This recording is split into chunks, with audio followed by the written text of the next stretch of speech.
Sí, sí, todos los glaciares eran mucho más grandes y inclusive el canal Beagle no era el único, o sea, Ujú. acá en Tierra del Fuego tenemos varios. Recordemos que la isla de Tierra del Fuego antes era parte del continente, o sea, Claro, todo estaba esto es un unida. archipiélago, hay Ujú. varias islas. La isla grande de Tierra del Fuego es la más grande, pero después tenemos la isla Navarino, isla Oste, otras que pertenecen a Chile. Y estaban unidas por puentes de hielo, que estos puentes de hielo permitieron también que ingrese la población, en su momento que Claro. eran los indígenas, Ujú. los Onas, los Yámanas, Alacalufe, los distintos pueblos que poblaron la isla. ¿M? Y así tenemos el gran glaciar que era la lengua glaciaria del Estrecho Magallanes. Hay otro que formaba parte, si nos remontamos ahí al mapa de Tierra del Fuego, entre Bahía Inútil en Chile y Bahía San Sebastián del lado argentino. El Ujú. lado Fagnano era un gran glaciar inclusive. Y el canal Beagle era otro grande. Eran como 4 lenguas glaciares muy grandes principales y después el resto de glaciares que vemos hoy en día, quizás Ujú. como el glaciar Martial, el Vinciguerra, el Ojo del Albino, que por ahí son nombres que más conoce la gente, eran tributarios, que quiere decir que eran como, digamos, como ríos de hielo que desembocaban estos ríos grandes principales. Ok. Voy a hacerte una pregunta que seguramente la sabés porque sos un conocedor del tema.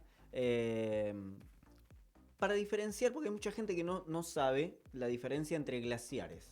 Tenés el glaciar el colgante o de circo que se le dice. Sí. ¿Qué tipos de glaciares tenemos acá en Tierra del Fuego? Acá básicamente, bueno, el lado argentino son todos glaciares de circo. Glaciar de Ok, circo o de montaña. De circo se le dice porque es como una olla glaciaria, no es que hay claro, payasos ni nada de eso. claro, claro. Sí, mucha gente por ahí dice, ¿por qué circo? ¿Dónde está el Claro. payaso? Claro.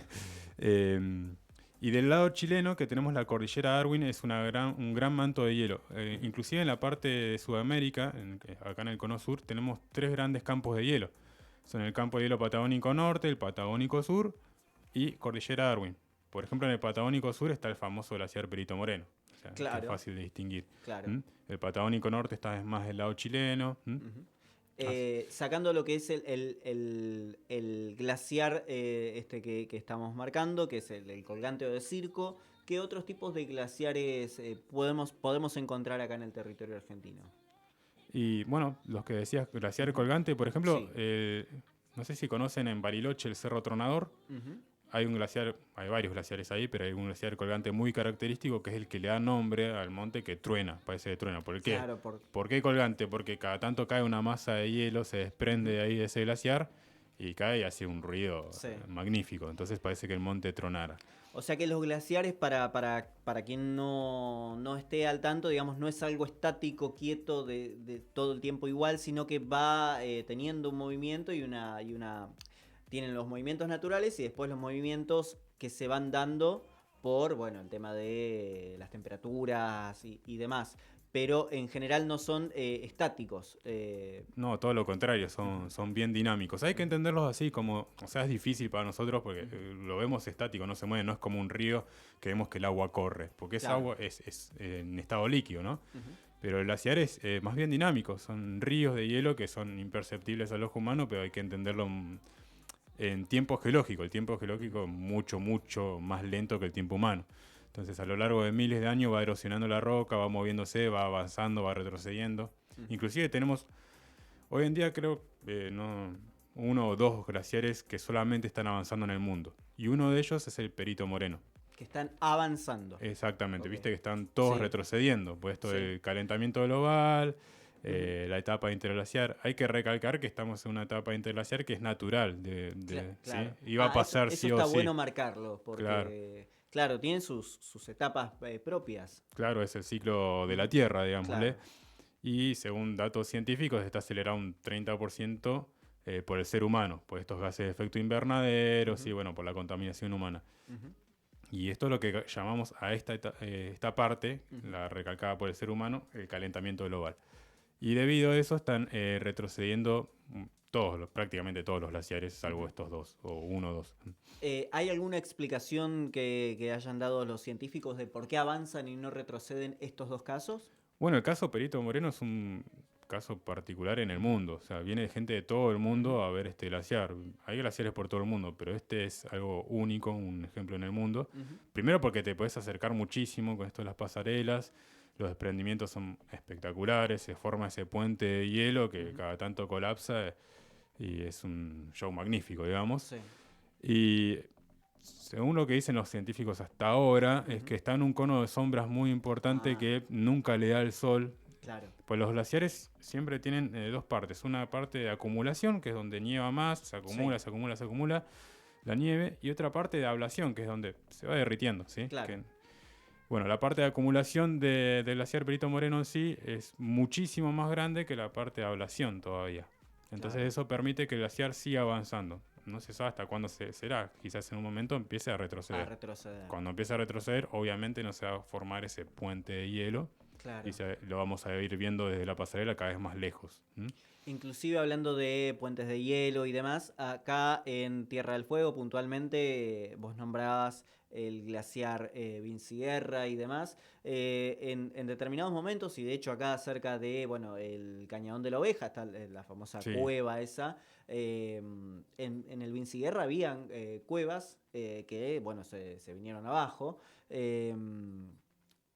Digamos, puede pasar lo mismo con el que está en el Cañadón de la Oveja, de hecho hay desprendimientos, ¿no? sí, sí. El tema con el Cañón de la Abeja, que bueno, justamente está dentro del área del Parque Nacional, hay que Ujú, recalcar y el parque no permite que ingresemos ahí ujú, por un tema de seguridad más que ujú, nada. Es un glaciar muy pequeño ujú. ese y es una cueva que bueno, está formada hace algunos años y que en cualquier momento se va a colapsar eso, la capa, el techo, digamos, Sí. de esa cueva Ujú. es cada vez más fino y se recomienda a la gente, bueno, si querés ir a verlo, no entres, No está afuera, entres, sí, sí. porque en cualquier momento eso se va a venir abajo, Claro. queda uno atrapado ahí y no sale nunca más. De Mm. hecho, he visto que hay gente que se aventuró y se mandó y fue y bueno, entran bastante, se sacan fotos adentro. Vos ves hasta Sí, videos y ves que parece una lluvia, una tormenta, pero en realidad es porque se está, por decirlo a lo bruto, derritiendo el glaciar y es un peligro en cualquier momento, como vos en decís. esto tiene que ver mucho la gravedad, o sea, esa parte está muy baja, Ujú. entonces no hay gravedad de la montaña, no hay pendiente, digamos. Claro. En cambio, en el glaciar Sierra sí es todo pendiente, Ujú. entonces se generan estas cuevas cada tanto, es, es peligroso entrar a cada cueva, obviamente, pero mucho menos peligroso entrar a las cuevas del glaciar Vinciguerra porque se va retirando el glaciar, o sea, no Claro. permite que colapse ahí, no es como Ah, el ok. cañón de la abeja, no va Ok. a colapsar la Claro, cueva. claro. Se va retirando cada vez más, van desapareciendo, van formándose túneles, qué sé yo. Ujú. ¿Sí? Y estas cuevas son parte del proceso ¿cómo es? De derretimiento, de interglaciación, de calentamiento. Por eso Ujú. se generan las cuevas Claro. en todos los glaciares. En el glaciar Vinciguerra se generan cuevas y en el glaciar Ojo del Albino, otro característico Ujú. el que está arriba de la laguna Esmeralda, Ujú. se parte, ¿sí? Es Sí, parecido ponerle al proceso que se genera en el Perito Moreno, y se generan témpanos. En pleno verano hay una claro, laguna es gigante verdad. ahora es enorme, es más grande que la Esmeralda, y el paisaje que vemos ahí es de témpanos de hielo flotando en esa laguna. ¿Mm? Totalmente. De hecho, yo he ido en una oportunidad, además de que hay que aclararle a la gente de que hay que ir con mucho cuidado porque han sucedido cosas que no son deseables. Ha perdido vida, Sí, ha perdido la vida mucha gente. Es de dificultad extrema. Se recomienda no ir solo, tratar de ir con guías. Eh, y bueno, como vos bien decís, se forman témpanos, se desprenden témpanos y de hecho hay un cartel, si no recuerdo mal, vos me sabrás decir, que recomienda no acercarse a las orillas de lo que es la laguna que se forma. No sé si lo estoy diciendo correctamente, por el tema de los desprendimientos, porque es peligroso acercarse a esos lugares. Por lo menos del lado en el que parece que vos cuando llegás ves un mini Perito Moreno, porque después tenés el otro lado que también se puede acceder por sí, otro. sí, es una vista magnífica, Ujú. una pared glaciaria enorme que se ha formado.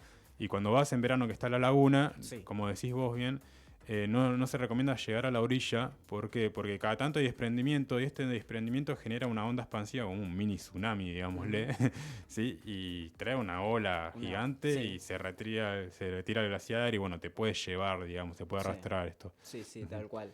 Tal cual. Así que, bueno, esto es un panorama, digamos, de lo que, para que podamos interpretar y entender por qué de repente los paisajes son de determinada forma, tienen determinadas características.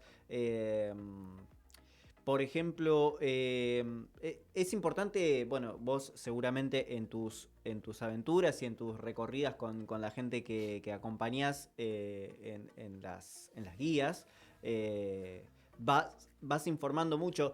Esto alguna vez lo has dicho en el programa y me parece importante recalcarlo, más allá de que, bueno, hay mucha gente que le gusta mandarse, aventurarse, ir a campo traviesa bueno, y conocer así la naturaleza, pero están muy buenas las salidas con gente que conoce, con gente que sabe, no solamente por el hecho de que te va a llevar, digamos, de una forma más segura, sino que también te va a informar por todo lo que hay en el alrededor y entender por qué, digamos, esto que hablabas del paisaje, ¿no? Es de determinada forma, tiene estas características, porque hay que entenderlo de la manera en que vos lo explicás y lo explican otros profesionales. Por el tema también de poder entender cómo se debe cuidar la naturaleza, ¿no? Que me parece que es muy importante. Es que ahí está la cuestión, o sea, si vos entendés, interpretás esto, digamos, el paisaje, aprendés a querer y valorar el lugar. O sea, vos no podés cuidar lo que no querés, como decir de alguna forma. Ahí está. Claro. Ahí está el tema, digamos. A partir de ahí surge la valoración por lo que tenés, y que es gratuito además, o sea, no tenemos que, acá en Tierra del Fuego estamos muy, bueno, salvo que vayas al Parque Nacional y pagues una entrada, digamos, pero después es gratis, digamos, vas, te acercás si tenés un vehículo o vas con algún tipo de transporte y no tenés que pagar una entrada para recorrer lo hermoso que es este lugar y todo lo que tiene para ofrecer y la cantidad de lagunas que no nos va a alcanzar a nadie, ni siquiera vos que estás permanentemente recorriendo la vida para poder recorrer la cantidad de lagunas que hay. No, y se van generando nuevas. Bueno, esas lagunas también se forman gracias a los glaciares. Podemos llegar a una conclusión de que el origen de los paisajes se debe a distintos factores. Acá, en esta parte del mundo, básicamente casi siempre el 100%, digamos, en los glaciares. Claro. En otros lugares por ahí es una génesis fluvial, quiere decir que tienen que ver con los ríos, que van erosionando también las partes. El viento también forma paisajes. Hay distintos factores, no solamente uno, ¿sí? Todo es un conjunto, digamos, de cosas. Tal cual, acá tiene esos dos condimentos que son claves, ¿no? El retroceso, por decirlo así, de los glaciares, los vientos que juegan un papel clave y fundamental acá.